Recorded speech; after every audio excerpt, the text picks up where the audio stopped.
what's up everybody? Welcome to another episode of B is for Build. I'm Chris, finally made it back home. We're back in the shop, and in this episode we're gonna do an update of all the different active builds that we're doing, and we're gonna jump into a couple of the builds and test out a few different things that I needed to figure out today so I know how to order parts, which parts I need to order, what we gotta do, which direction we have to go with the build. So there's gonna be news about the BRZ behind me, there's gonna be news about the G35, we're gonna work a little bit on the Mustang, and then I'll give you guys an update on every other active build that's going on the channel. Stay tuned.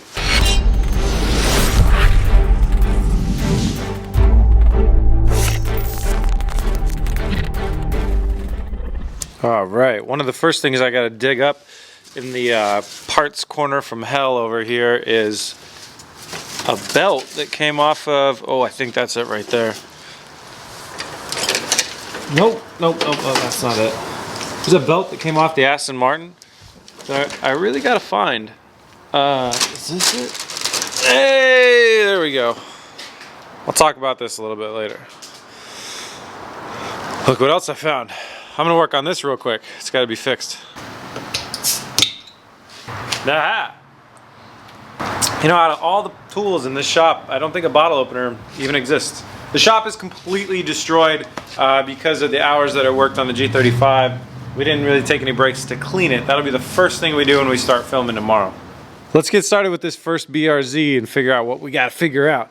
So on this car, we're really waiting on a lot of parts. As I was traveling around with the G35 and stuff like that, I thought I was going to get a lot more of the parts squared away. I met a lot of new connections at new companies and different things like that, which has led me to try and source different parts from different companies that we can have as sponsors on the build.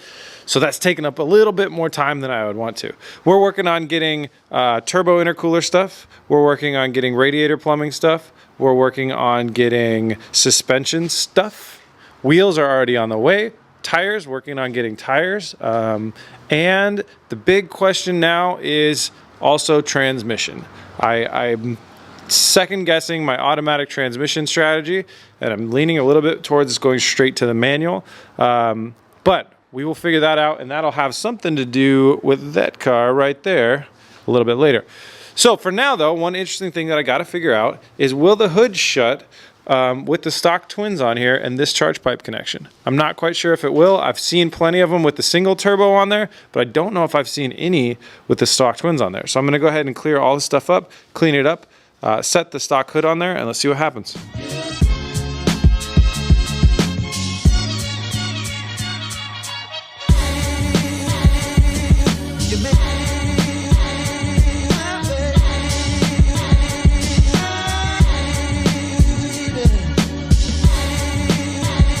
Okay, well, apparently I can't mount a hood by myself. I'm just not smart enough, but I wanted to show you guys kind of the results. It's interesting. So over here, I'm gonna use this light. That is that charge pipe right there, and it clears just by a little bit, and you can see that the hood line is all right on that side. Coming over here, we're off by quite a bit, and when we look in there, that our intake manifold is just very unhappy. Now there's no room to like bang that stuff out of the hood because that's basically pressing right up against the top part. So that means that we're gonna have to adjust our motor mounts back there. You can kind of see it right under that hose there. There is some adjustability in these, and we'll have to bring this thing down. But I think what that does is it does answer the question of, can we run the stock twins? I believe that the stock twins are not gonna be the highest point in the motor. They're right there. It's clearly shutting right now. That this intake is actually gonna be one of the higher points. I think they're both high points, and the answer is that you have to get the whole motor low enough to clear. And plenty of people have done this before me, and they obviously still use that intake, so that's what we have to do. So that answers it. You can fit the stock twins in a BRZ. Next car that you guys may be curious about is my GTR 35 behind me. It made it all the way home, another 1,000 something miles, just fine. The trip went great. So I know that part of the challenge was to sell this car, and that's kind of being worked over. I'm thinking about it, trying to figure out things. But one really important thing I want to figure out is what transmission is in this car. When I first started, I thought it's impossible to have the good transmission, the Nissan CD009. Then I read some things, and it's like actually not impossible to have one in the car. If it has one, this may be a situation where I need to steal the transmission from the car. I know TJ Hunt would like my brakes. I may sell the brakes to the TJ, take the transmission out for myself, sell the engine to someone else, and scrap the rest of the car. But to figure that out, I gotta get under the car. So we're gonna go ahead and get it on the lift here in the shop and sneak under it and take a look and figure out what's in there.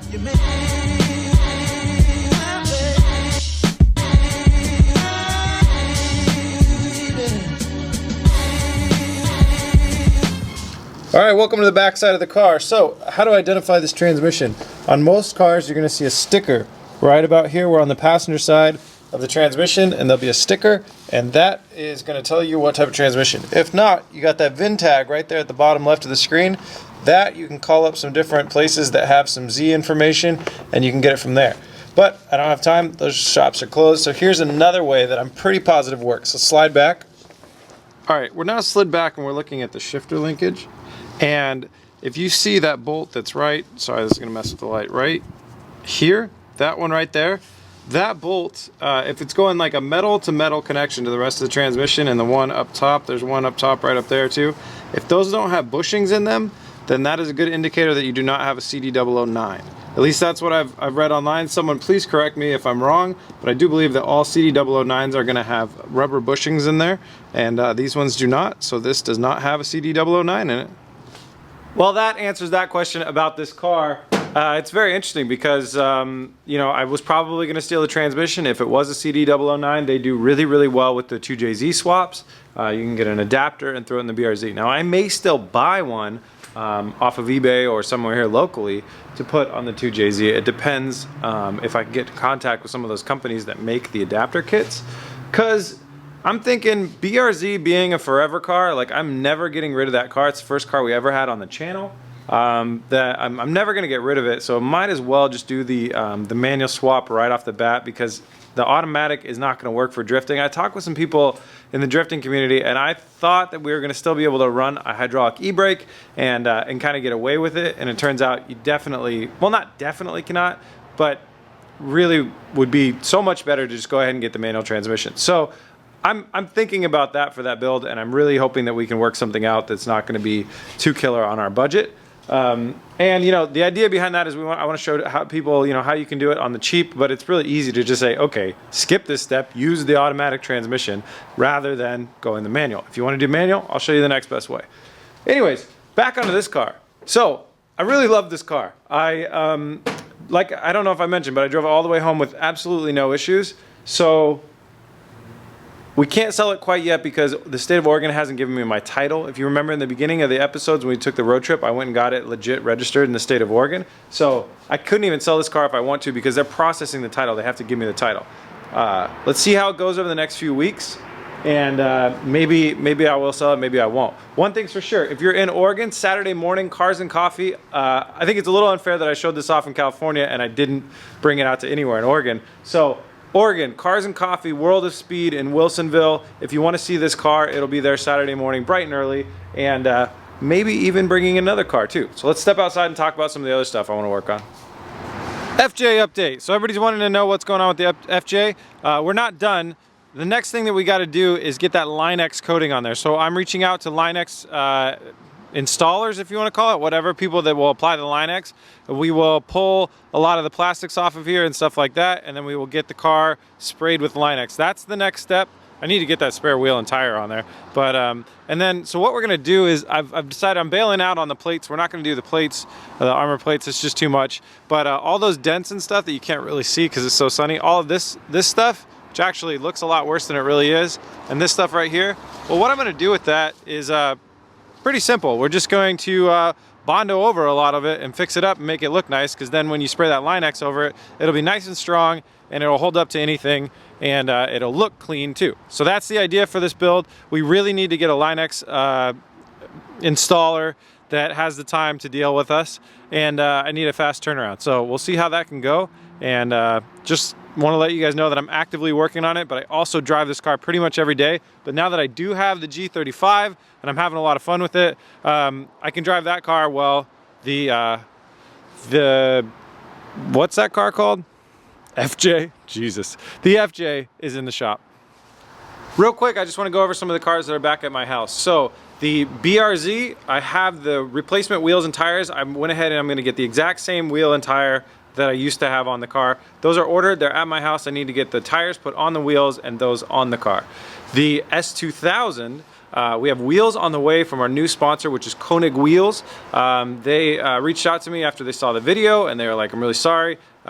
Would you like a set of wheels? Which is super awesome. So those are gonna go on the S2000. We have a brand new set of those wheels that are coming in. I'm really, really excited to show you guys those. And I went ahead and upgraded the tire and I went with a better tire than what I had before. I can't remember the one that I got, but I ordered it late last night and they'll be in. So wheels and tires for the S2000 are on their way, and I will do another episode of when we wrap those things up. And I would like to bring the S2000 over to the shop at least once and see what we can do to not just clean it up, but do some little improvements here and there. So look forward to that. The Evora has a cracked front bumper. We do need to get that in the shop sometime, so that will interrupt a million builds that we have going on. So the Evora is fine. I still drive it once in a while, but it does have a cracked front bumper, which I don't like. That needs to be repaired. And the Camaro, for those of you that are still waiting around for the Camaro, that is gonna come this summer. So I apologize for that, but until the weather's good, I'm not gonna be driving around anyways. I wanna get the weather better, but we have some cool stuff to do that. And this year, the Camaro will get finished, I promise. The idea for that is just get it to be a daily driver so I can use it and enjoy it. All right, let's move on to the Mustang. All right, the Mustang, probably the most hated on build for either just doing it or bailing on it, which I do understand. Now, we haven't bailed on this. What I've been doing is I've been trying out different tunes with the new tuning shop that we're emailing back and forth tunes, and that's what I'm about to do right now. So the way I've been doing this is I've been popping the hood, attaching external battery packs so we have plenty of power, because you can't really flash the ECU if you don't have full power. And then we'll start it up and we'll try out this new tune, grab some data logs and send them back. So let's go ahead and get that started right now. All right, so we're inside the Mustang, and the first step to this process is to load the custom tune onto our tuner. So that's what I just did right there. I took the newest custom tune sent by our tuner and put it on the tuning device. Next thing that we got to do is flash the car's ECU with the new tune, and then we can start it up. Okay, the car's ready to roll. We've got all this configured properly, so we just hit record here, and that's going to start recording all these values coming from the engine. We have the air-fuel ratio, the wideband O2 sensor right there, and we're ready to go ahead and start it as soon as this thing says it's ready. Right there. So now it's reading all this fun stuff, and we'll go ahead and crank her over and see how it goes. And it's not too sketchy. It went up, but it came back down. So now I just sit here and I film these values coming off of the wideband to send to the tuner, and he can relate those to all this fun stuff that's coming off of here after the time when I started the engine up. But this is the problem that we've been having right here, is where it kind of drops down and it's getting really, really rich. The 10s and stuff, that's not good. We're a little bit leaner than we were before, but this is, you know, it's too rich. Anyways, I'm gonna record this for a little bit and then I'll send it off to the tuner. All right, well that went okay. We're still too rich, but we got a good data log and we are leaning the car out, and we've been, we're working back and forth, and I hope to work back and forth a little bit more to get this tune dialed in. But I have faith in this guy. I do want to give him a shout out. His company name is Hippo Tuning and Performance, and I'll put a link in the description. The dude is really, really nice, and he's working for free with me to try and get this thing to work. So I really appreciate it. You guys check out his Facebook page, throw him a like. If you're one of the mini Mustang people that have been kind of just emailing me a lot and saying what's going on with the build, get it going, this guy's the one that's trying to save it. So you know, throw him some love, send him a message, say hi, something like that, say something nice, I don't know. But thanks to him for doing that. Okay, so that's our chore done now on the Mustang, and hopefully we'll keep doing this more and more and keep refining that. Now let's walk over to the Aston. I want to give you guys a update on the Aston. All right, Aston Martin update. So it's parked inside until tonight when I'm going to put it back inside. I'm going to pull the G35 out and put it back inside. So I've been sourcing parts. That's the main thing I've been doing, and I just got a connection from a site that a lot of you Aston Martin owners would know, redpants.lol. It's a pretty cool guy that I just got in contact with through Tavares, because he's also an Aston Martin owner. And on the way we have hood, fender, well, we need that fender. I still got to find a headlight and front bumper and front fascia and stuff like that. So the parts are coming. That's very exciting to me, and we're all good. Now, if you remember in the beginning of this episode, I pointed out this belt right here, and it had some importance to it. This is the serpentine belt for the Aston Martin, and it's broken. So you can't really drive a car without a serpentine belt. But I want to drive the Aston. I have this crazy idea. So Saturday morning, we're going to Cars and Coffee. We're going to bring this guy. And then what I would like to do is bring this thing along on a trailer. And then after Cars and Coffee, head out to a drift event. So what would we have to do to be able to get the Aston in drifting shape? Well, not a lot, because you can trailer the car to the track and then you can legally just drive it on the track. So I don't have to worry about registration, insurance, a bunch of those other things. It all kind of comes down to this belt. This belt it says Aston Martin on it, and if it's actually an Aston Martin part, I'm not going to be able to get one in time because tomorrow's Thursday, so we have Thursday and Friday to prepare.